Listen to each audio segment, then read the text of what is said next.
Hello everyone, in this video I'm going to talk about periodization in aerobic endurance training. First, we are going to see that periodization means organizing training in progressive cycles. The cycles are progressive because, as we already saw in the first week with SAILI General Adaptation Syndrome, we have to increase the training load little by little to achieve adaptations to the workout stimuli. Periodization is also important because it helps preventing injuries, avoiding overtraining syndrome, or putting to our bodies too much stress.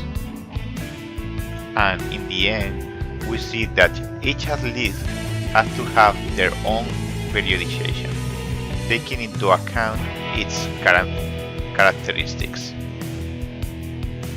We call the season microcycle, which can stem from 1 year to 2 years of duration. The macrocycle is divided into mesocycle, which lasts from 1 month to 2 months. And these mesocycles vary depending on which part of the season we are.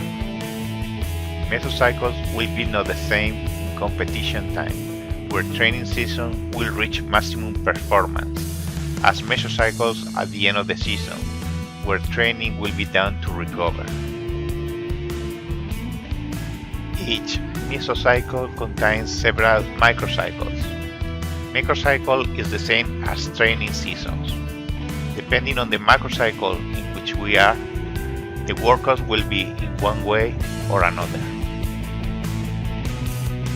For the final assignment in this course, you have to prepare 4 weeks mesocycle containing at least 12 training sessions. And that is it for this video. Thank you so much.